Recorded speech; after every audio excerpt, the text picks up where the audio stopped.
আল্লাহর পয়গম্বর বলেন কোরআন শরীফ থেকে বরকত হাসিল করো, কোরআন থেকে বরকত হাসিল করো কেন? ফাইন্নাহু কালামুল্লাহ, এটা হলো আল্লাহর কালাম। কার কালাম? বন্ধুরা আমার, আহা, কয় নম্বর করলো? স্পর্শ করলেও সব, তেলাওয়াত করলেও সব। 6 নাম্বার, তেলাওয়াত করলেও সওয়াব। অর্থ বুঝেন আর না বুঝেন, অর্থ বুঝলেও সওয়াব, না বুঝলেও সওয়াব। আম্মাজানদেরকে বলি, তারা কোরআন শরীফ পড়া আপনারা জানেন, ঘুমানোর সময় ওযু করবেন, সূরা মুলুকটা বের করবেন। তাবারাকাল্লাযী বিয়াদিহিল মুলকু ওয়া হুয়া আলা কুল্লি শাইইন কাদির। প্রত্যেকদিন ঘুমানোর সময় সূরা মুলুক তেলাওয়াত করে ঘুমাবেন। আল্লাহর পয়গম্বর বলেন, যেই ব্যক্তি প্রতিদিন ঘুমানোর সময় সূরা মুলুক তেলাওয়াত করে ঘুমাবে, তার কবর আযাব আল্লাহ মাফ করিয়া দিবেন। প্রত্যেকদিন মাগরিবের পরে সূরা ওয়াকিয়া পাঠ করবেন। বিশ্বনবী বলেন, মান কারা সূরাতুল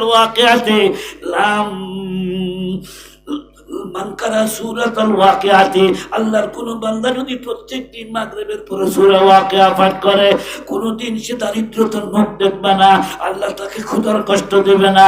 এ মুসলমান, সম্পদ এখানে রাখিয়া কোন জায়গায় তালাশ করো? আমরা কোরআন রাখিয়া গ্রামীণ ব্যাংকের পেছনে ছুটছি, কালিদাসের পেছনে ছুটছি, ট্রাকের পেছনে ছুটছি, খালি কিস্তি আর কিস্তি, রাত পয়লেই কিস্তি। তোর কথা কন না, ঠিক না বেঠিক? সুদ একবার যদি আপনার ঘরের মধ্যে ঢুকে আপনাকে গরিব বানায় ছাড়বে, আপনাকে ফকিন্নি বানায় ছাড়বে। কথা কন না কেন? একবার যদি ঢুকে আপনি বের হতে পারবেন। এক কিস্তি শোধ না দিয়ে আর এক কিস্তি। কোরআন শরীফ ধরেন, সূরা ওয়াকিয়া পাঠ করবেন। কোরআন শরীফ পড়লেও সওয়াব নাম্বার 6। নাম্বার 7, কোরআন শরীফ শিক্ষা করলেও সওয়াব। নাম্বার 8, কোরআন মোতাবেক আমল করলে আরো সওয়াব। একটু জোরে বলেন না মারহাবা। কোরআন শিক্ষা করলেও সওয়াব। কেমন সওয়াব? আল্লাহ রাসূল বলেন, কোরআন শিক্ষা করার জন্য আল্লাহর যে বান্দা বাড়ির থেকে খালি বের হয়ে একটা কদম ফেলাইছে, অতীতের জীবনের সব গুনাহ মাফ। আরো জোরে কোন সুবহানাল্লাহ। রাস্তা দিয়ে তালিম ইলম হেঁটে যাবে কোরআন শিক্ষা করার জন্য। এটা আমার কথা না, বিশ্বনবী বলেন, তালিম ইলম রে, তুমি যখন মাদ্রাসার দিকে আসতেছো, নূরের ফেরেশতারা ওয়া ইন্নাল মালাইকাতা লা তাদাউ আজনিহাতাহা রিদান লিতালিবিল ইলমি, নূরের ফেরেশতারা তালিব ইলমের পায়ের নিচে পাখা বিছায়া দেয়। আল্লাহু আকবার বল। বন্ধুরা আমার, আরজ করতেছিলাম আপনাদের সামনে, ইঞ্জিনিয়ার সব বললো, বাবা এই যে কোরআন শরীফ লাও। কোরআন শরীফ ছেলেটা হাতে নিয়ে একবার মুখে লাগায়, আবার বুকে লাগায়, আবার চোমা লাগায়। কেন বাবা এমন করতেছো? হুজুর, আমি কোনোদিন কোরআন শরীফ দেখি নাই, কোরআন শরীফটা পাইয়া আমার জীবন কানা ধন্য। এবার ওই ইঞ্জিনিয়ার সব জিজ্ঞাসা করে, বাবা তুমি কি কোরআন শরীফ পড়তে পারো? হ্যাঁ পারি। মারহাবা কর। কেমনে কোরআন শরীফ পড়া জানো? বলে, খালি কোরআন শরীফ পড়া জানি না, এই 30 পারা কোরআন আমার বুকের মধ্যে আছে, আমি হাফেজে কোরআন। তুমি কেমনে হাফেজে কোরআন হইলে? তো বলে যে, আঙ্কেল এই দেশে একটা হাফিজি মাদ্রাসা নাই, সব মাদ্রাসা বুলডোজার মেশিন দিয়া গুড়িয়ে দেওয়া। একটা মসজিদ নাই নামাজ পড়ার মতো। টুপি মাথার দেওয়া নিষেধ, দাড়ি রাখা নিষেধ। কিন্তু আমার বাবা তো মুসলমান। আপনারা কি গোসই মাছ চিনেন? গোসই মাছ কার মধ্যে থাকে? কেদর মধ্যে থাকে, গায়ের মধ্যে কিন্তু কেদ লাগে না। কিছু মুসলমান এমন আছে, যত জুলুম আসুক, যত অত্যাচার আসুক, কোরআনকে ভুলবে না, কোরআনকে ছাড়বে না, সব কোরআন পুড়িয়ে দিয়েছে। কিন্তু আমার বাবা চিন্তা করলো, আমার সন্তানকে হাফেজ বানাতে হবে। যদি আমি আমার সন্তানকে হাফেজ না বানাই, কিয়ামতের মাঠ তখন আরম্ভ হয়ে যাবে। সব মানুষ যখন পানি পানি করে চিৎকার দিতে থাকবে, সেদিন হাফেজের বাবার মাথার মধ্যে, আলেমের বাবার মাথার মধ্যে আল্লাহ নূরের টুপি পরায় দেবেন। ধরে কান মারহাবা। হাফেজ আলেম কিয়ামতের ময়দানে সুপারিশ করে হাজার হাজার মানুষকে জান্নাতে নিয়ে যাবে। এই জন্য আমার বাবা কি করলো, মাদ্রাসা নাই, আমাকে বলে বাবা রে তোকে একটা মাদ্রাসায় দিতে পারলাম না, আমি কেমন করে তোরে হাফেজ বানাবো, আমি তো নিজেও হাফেজ না। আঙ্কেল শোনেন, আমাদের বাজারের মধ্যে একজন পুরা হাফেজ সাহেব আছে, উনি পাক্কা হাফেজ, পাক্কা হাফেজ, পাক্কা হাফেজ। আল্লাহু আকবার বলে 70 বছর বয়স, এখনো কোরআন মুখস্থ আছে। 70 বছর বয়স। পাকিস্তানে একটা লোকের বয়স 95 বছর, উনি 2.5 বছরে কোরআন মুখস্থ। যেদিন পাগড়ি দেওয়া হবে, যিনি পাগড়ি দিচ্ছেন হযরত মাওলানা জুলফিকার আলী মাদ্দাতুল্লাহুল আলী, পাকিস্তানে এখনো বেঁচে আছেন, উনি পীর সাহেব। উনি লেখেন ওই পাগড়ির অনুষ্ঠানে আমাকে দাওয়াত দিয়েছে পাগড়ি দেওয়ার জন্য। আমি গেলাম পাগড়ি দেওয়ার জন্য, বুড়া মিয়া মঞ্চে আসলো, পাগড়ি যখন মাথায় পেঁচাইতেছি, পুরার একটা চুলও কালো নাই, দাড়িও সাদা, ভুরু পর্যন্ত সাদা, মাথার চুলগুলো সাদা। জিজ্ঞাসা করলাম মুরব্বী এই বয়সে আপনি কেমনে হেফজ করলেন? কেন হেফজ করতে পারবো না, আল্লাহই তো বলেছে, আমি কোরআন শরীফ সহজ করে দিয়েছি। হুজুর আমার জীবন খানা ধন্য হুজুর, আমি আজকে মাথার মধ্যে পাগড়ি নিতে পারলাম। কিয়ামতের ময়দানে এদিন আমার আব্বা আম্মা পানি পানি করে চিৎকার দিতে থাকবে, আল্লাহ আমার ওসিলায় আমার মা বাবাকে নূরের টুপি প্রদান করবেন। ধরে কান মারহাবা। আঙ্কেল আমি বাবার সাথে দর্জির কাছে গেলাম, ওই পুরা হাফেজ সাহেব দর্জির কাজ শেখায়, কাপড় কাটে, আর আমরা ছোট বাচ্চারা সেলাই করি। এই কাম দিল আমাকে ওখানে। আমার বাবা বুড়াকে বলল, হাফেজ সাহেব এই দেশে একটা কোরআন শরীফ নাই, একটা মাদ্রাসা নাই, তাই বলি কি আমি হাফেজের বাবা হতে পারবো না? হাফেজ জি আমার সন্তানকে একটু হাফেজ বানাবেন। আঙ্কেল প্রত্যেক দিন ওই দর্জি, ওই পুরা খলিফা আমাকে কোরআন শরীফের একটা পৃষ্ঠা বলে দেয়, আমি একটা পৃষ্ঠা মুখস্থ করি, পরের দিন আবার এক পৃষ্ঠা এক লাইন করে বলে, আমি হাতে দর্জির কাজ করি আর মুখে কোরআন শরীফ তেলাওয়াত করি। সরকার কোরআন কা মুসলিম, সরকার কোরআন কা মুসলিম, রব से बेगाना हुआ, खुद भी रुसवा हुआ, दिल को भी रुसवा किया, कर हमी का ही मुसलमानिस्तान, निस्ते मुमकिन गैर कुरानिस्तान। মুসলমান হয় বেঁচে থাকতে চাইলে কোরআন শরীফের দরকার আছে। ও আঙ্কেল হাত দিয়ে দর্জির কাজ করি আর মুখ দিয়ে অন্ধ হাফেজের মতো কোরআন শরীফ মুখস্থ করি। 2 বছরের ভিতরে আমি 7 বছরের ছেলে, 2 বছরে আমি পুরা কোরআন মুখস্থ করে ফেলাইছি। আল্লাহু আকবার বলেন। ইঞ্জিনিয়ার সাহেব বলে, বাবারে তুমি কি পড়তে পারো? বলে হ্যাঁ পড়তে পারি। কোরআন শরীফটা দেন। কোরআন শরীফ দিয়ে বললো, দেখো তো এই জায়গার থেকে একটু তেলাওয়াত করো। আঙ্কেল আমি পড়তে পারি বটে, কিন্তু আমি অক্ষর চিনি না, কোরআন শরীফ দেখি না, অক্ষর চিহ্ন কেমন করে, কোনটা আলি কোনটা বা। আমাকে কোন ওস্তাদ শিক্ষা দেয় নয়, শিক্ষা দেওয়া নিষেধ ছিল। ও বাংলাদেশের মুসলমান, বাংলাদেশের কোন সরকার তোমার ছেলেকে মাদ্রাসা যেতে নিষেধ করে নাই। কথা কন না কেন? জোরে কথা বলতে হবে, ঠিক না বাটে? তুমি তো হাউস করে করে ইংরেজি শিখাও, ইংরেজি শেখাও নিষেধ নাই, প্রথমে বাচ্চাটাকে মাদ্রাসায়। রাজি আছেন তো ইনশাআল্লাহ? একজন এফআরসিএস পাস করা ডাক্তার, চাকরি হয়ে গেছে, সরকারি চাকরি, অসুস্থ হয়ে মারা যাচ্ছে, বাপ বাইচে আছে। বাপ ছেলের মাথার কাছে, ডাক্তারের মাথার কাছে বসে কাঁদতেছে। ছেলে বলে, বাবা কাঁদেন কেন? কার জন্য কাঁদেন? বাবা কয়, বলে কি শিক্ষিত ছেলে, আমার ছেলে তুই মারা যাচ্ছ, তোর জন্য তো আমি কান্দি। না বাবা আপনি আমার জন্য কাঁদেন না, সত্যি যদি আমাকে ভালোবাসতেন আমার কোরআন শিক্ষা দিতেন বাবা। ও বাবা এতদিন বুঝি নাই, চোখের পর্দা আমার খুলে গেছে, মালাকুল মউত আমার সামনে হাজির, ওই তো আযাবের ফেরেশতা আমার দিকে আসতেছে গো বাবা। যদি আপনি আমাকে ভালোই বাসতেন, কোরআন শিক্ষা দিতেন, আপনি কিসের জন্য কাঁদতেন? 25 বছর লেখাপড়া করেছেন, বেটার কামাই খাইতে পারলেন না, আপনি এই জন্য কাঁদেন। বাবা গো, আপনি আমাকে কিছুই দিতে পারেন নাই, কমসে কম কোরআন যদি শিক্ষা দিতেন, আজকে মহাবিপদের হাত থেকে আল্লাহ আমাকে রক্ষা করত। ছেলে মামলা করবে আপনার বিরুদ্ধে, তার মামলার হাত থেকে বাঁচার জন্য অবশ্যই আপনাকে ছেলের কেয়ার নিতে হবে। বন্ধুরা আমার, ছেলেকে বললো বাবা এই জায়গার থেকে পড়ো, অক্ষর চিনি না, আপনি একটু শুরু করে দেন। এবার শুরু করলো ইঞ্জিনিয়ার সাহেব, ইয়া আইয়ুহাল্লাযীনা আমানু কু আনফুসাকুম ওয়া আহলিকুম নারা। ছেলে বলতে শুরু করলো, নারু ওয়াকুদুহান নাসু ওয়াল হিজারা আলাইহা মালাইকাতুন গিলাযুন শিদাদ লা ইয়াসুনাল্লাহা মা আমারহুম ওয়া ইয়াফআলুনা মা ইউমারুন।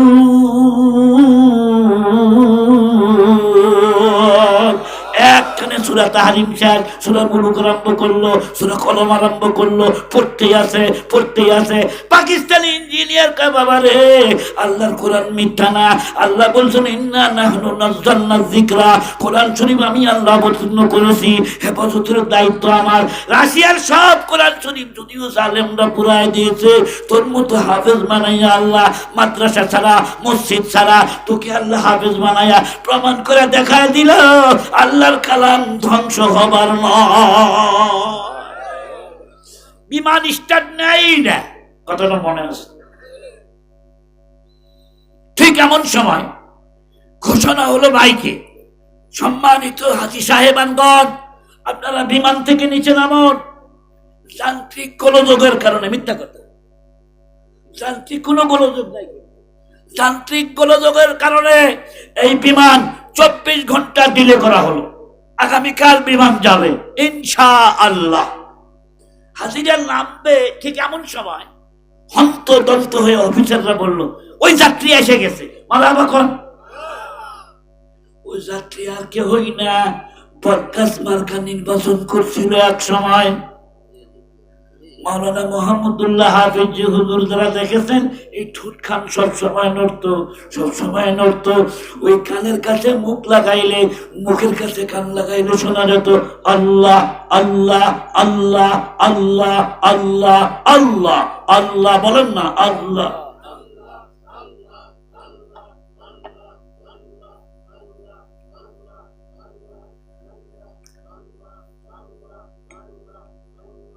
বাস থামো। হাফিজি সেই বিমানবন্দরে ঢুকছে, অফিসাররা বলে যাত্রী এসে গেছে, সব হাজিরা বিমানে চলে। মারাবা বলেন কেন চলবে? ওটা তো নষ্ট হয়ে গেছে। হাফিজি বললেন, ইঞ্জিনিয়ার বিমানের পাইলট বলল হুজুর আজকে ফেরত যান, বিমান তো চলবে না, বিমান নষ্ট হয়েছে। হাফিজি বললেন সত্যি কি নষ্ট? তা জানি না, স্টার্ট নাই না। চলো আমার সাথে, বিসমিল্লাহ আবার স্টার্ট দাও। এ ভাইরা আমার, কেমন আল্লাহর ওলি গো, কেমন আল্লাহর ওলি। বাঙালিরা চেনে নাই, যারা চিনছে তারা উপকার পাইছে। ওনার একজন মুরিদ ক্যান্সার হয়েছে। কি হয়েছে? ছেলেরা পরামর্শ করলো তাকে নিয়ে যাবো আমরা সিঙ্গাপুরে, মাউন্ট এলিজাবেথ হাসপাতালে। ওখানে গেলে আল্লাহ হায়াত দিয়ে দিল। হায়াতের মালিক কেনা? গরিবের চিকিৎসা বাংলাদেশে তাই টাকা পায় না, ওরা সিঙ্গাপুরে যায়। ধনী মানুষ, এই রোগীর ক্যান্সার, উনি হাফিজি হুজুরের মুরিদ ছিলেন, টুপিওয়ালা হাজি সাহেব। হাজি সাহেব বলে বাবা সিঙ্গাপুরে আগে নিও না, আমার ওখানে বিমানের টিকিট হয়ে গেছে, আমাকে নিবে না। তবে আমার হুজুরের কাছে একটু রিকোয়েস্ট করে বলো এক বোতল পানি নিয়ে যাও।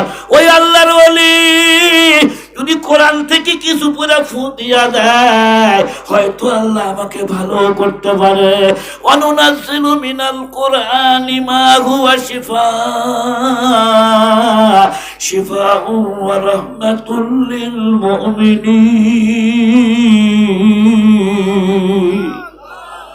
আল্লাহ বলেন কোরআন শরীফের মধ্যে আমি শেফা দিলাম, অন্তরের শেফা, জিসমের শেফা, সব রোগের ওষুধ কোরআন শরীফ। আল্লাহু আকবার।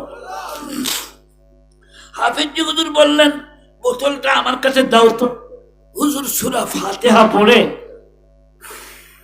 ফু দিয়া বললেন এই পানিটাকে তিনটা ভাগ করো। কয়টা ভাগ? এক ডোজ এখন লেখিলেন, আর এক ডোজ বিমানে ওঠার পরে বিমান যখন ফ্লাই করবে উপরে উড্ডয়ন দিবে, আর এক ডোজ খিলাই দিবে। আর অপারেশন থিয়েটারে নেওয়ার আগে সিঙ্গাপুরে নিয়ে লাস্ট ডোজটা খিলাই দেবে। শুনতেছেন কি আপনারা? ছেলেরা এসে বললো যে আব্বা নেন আপনার টুপিওয়ালা হুজুরের পানি ভরা। পানি ভরার খাম বাচ্চে আপনার হয়েছে ক্যান্সার, যার নাই কোনো অ্যান্সার, খান পানি ভরা খান। মুরিদ বলে দে বাবা একটু পানি দে। এক ডোজ পানি পুরা খাইছে। 5 মিনিট পরে বলতেছে বাবা আমি আর সিঙ্গাপুর যাবো না। মা বাবা বলেন কেন বাবা আপনার কেমন লাগতেছে? বলে আমার মনে হয় অর্ধেক বেলাম ভালো হয়ে গেছে। যে মানুষকে ধরিয়া নিয়ে বাথরুমে নেওয়া লাগে এই মানুষ একা একা বাথরুমে। ছেলেরা বললো যে পুরার মরার বিঘা রয়েছে, মরার আগে মানুষের বেলাম ভালো হয়। কাশতে কাশতে অস্থির, কাশাই বন্ধ করবার ভালো লাগে, কিন্তু মরার আগে আর কাশি নেই। এরকম হয় না?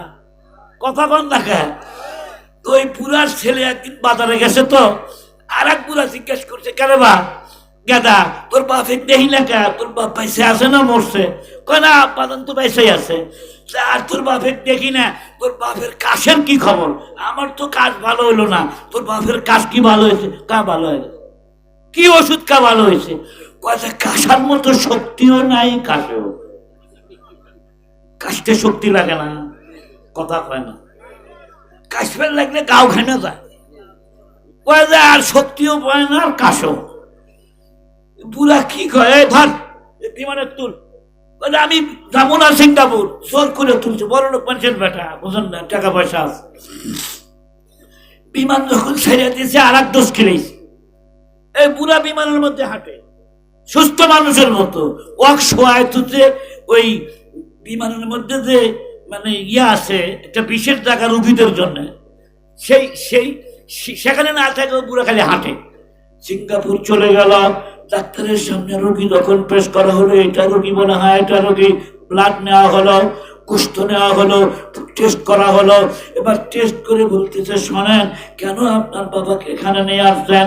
আমরা পরীক্ষা করে দেখলাম আপনার বাবার দেহে কোনো ক্যান্সারের জারম নাই। কি খায়া ভালো হয়েছে একটু বলেন? পরীক্ষায় তো বলতেছে আসিল, এখানকার রিপোর্টে বলে নাই। বিমানে কি খাওয়াইছেন আপনারা বলেন? কিচ্ছু খাওয়াই নাই। একজন টুপিওয়ালার পানি পড়া খাওয়াইছি, হাফিজ হুজুরের পানি পড়া।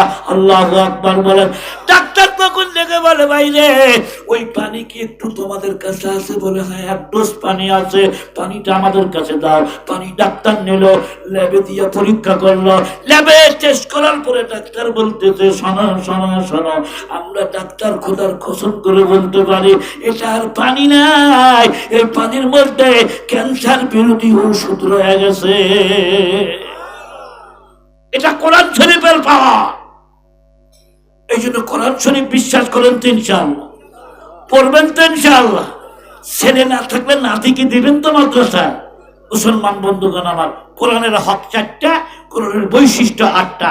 অতি সংক্ষেপ সময় আপনাদের সামনে বললাম। আমি অসুস্থ মানুষ, কথা বলতে কষ্ট হয়, এরপরেও আমি কোনোদিন আবুদিয়াতে আসি নাই দেখে আমি ইচ্ছা করে আসলাম আবুদিয়া গ্রামটা দেখে আসি। এতদিন সিরাজগঞ্জ বয়ান করলাম, ওই গ্রামে কোনোদিন গেলাম না। যাক এসেছিলাম, আপনাদের আচার ব্যবহার দেখে আমি অত্যন্ত খুশি হয়েছি। দান খয়রাত মাদ্রাসায় যথেষ্ট করেছেন, দান খয়রাত দ্বারা মাদ্রাসা চলবে। বিল্ডিং দিয়ে কি করবেন? বিল্ডিং পড়ে থাকো ছাত্র নাই, লাভ কি? টাকা দিয়ে টাকা আসবে উড়িয়া, শেষ রাত্রিতে তেলাওয়াত হবে, ছেলেদের চোখের পানি পড়বে, টাকা মানুষ এমনি দিয়ে দেবে। এই মোহাম্মদুল্লাহ হাফিজ সফরে বাড়াইছে, বিশাল মাদ্রাসা। 3 দিন পরে মাদ্রাসায় ঢুকে দেখে ছোট ছোট বাচ্চারা কাঁদতেছে, হুজুর কালকের থেকে খাবার নাই, কালকের থেকে হাফিজুর মন খারাপ হয়, খাবার নাই। ছোট বাচ্চারা তাহাজ্জুদ পড়ছো, হ্যাঁ পড়ছো, খাবার নাই। মানে না খাবার নাই। হুজুর পকেটে হাত দিলেন, আল্লাহর ওলি 20টা টাকা বের করলেন, সুবহানাল্লাহ। কয় টাকা? হুজুরের একটা বন্ধু ছিল, বন্ধুকে বলি তুই কিছু টাকা দে, উনি 50টা টাকা দিলেন। কয় টাকা হলো? এক ছাত্রকে বলে, এক শিক্ষককে বলে দাও 70 টাকার মুড়ি কিনে নিয়ে আসো। আমার এই নবীর মেহমান, এরা আমার তত্ত্বাবধানে থাকে, এরা আজকে সারা রাত না খেয়েছিল। বড় ছাত্ররা কিছুই খাইও না, তোমরা থাকো, ব্যবস্থা তোমাদের হবে, ছোটদেরকে মুড়ি দিয়ে দাও। মুড়ি বিতরণ করা হলো। হুজুর বললেন মাদ্রাসার সবগুলা গেট বন্ধ করে দাও। মারহাবা বলে সব গেট বন্ধ করে দাও। সব ছাত্র মসজিদে যায় দুরূদ শরীফ পড়তে থাকো।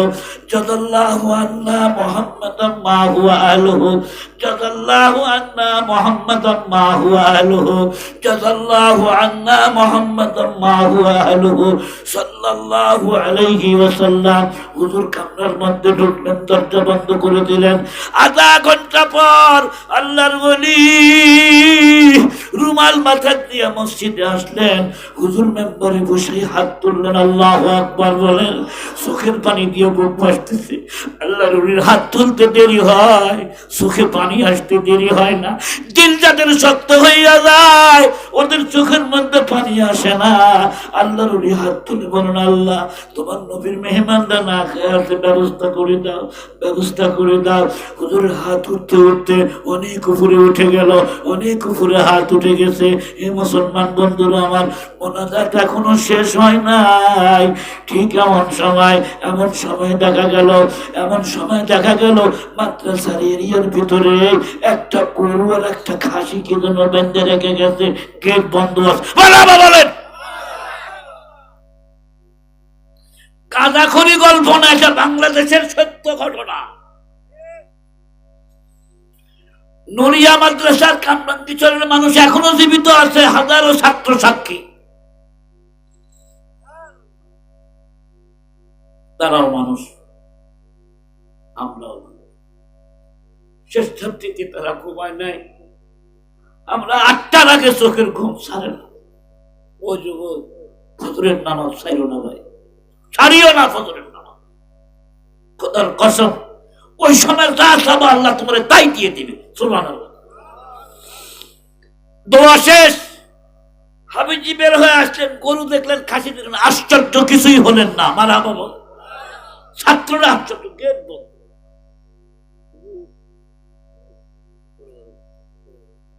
হুজুর এ গরু খাসি কে দিয়ে? চুপ কর, কে দিতে এত চিন্তা কেন?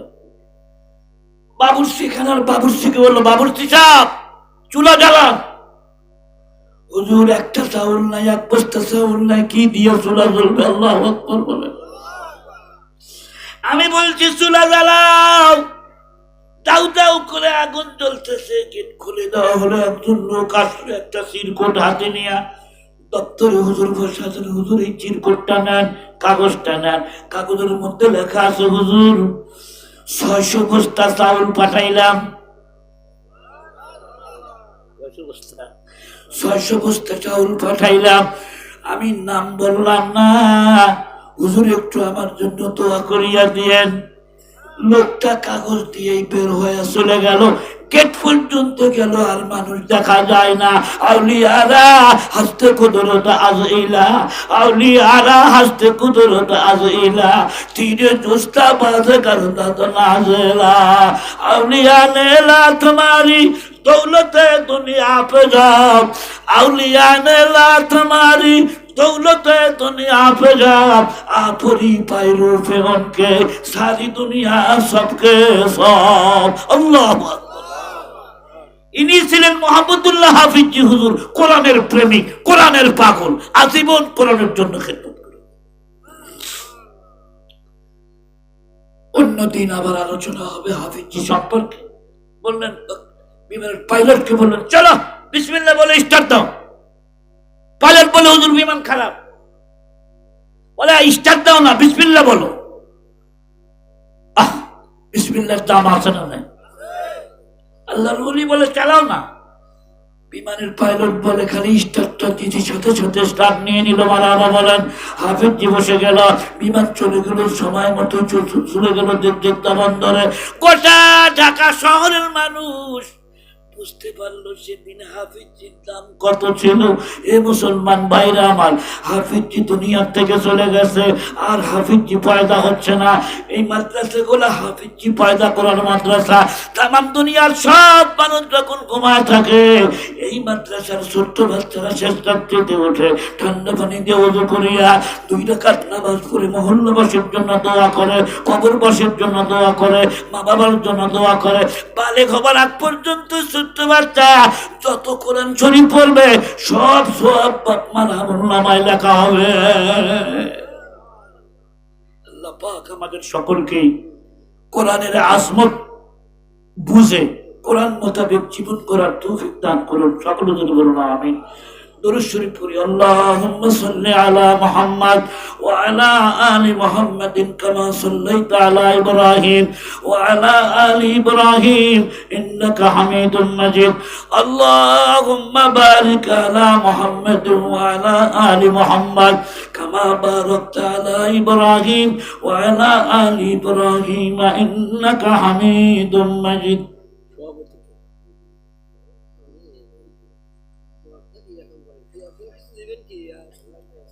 ভাইরা আমার, ভাইয়া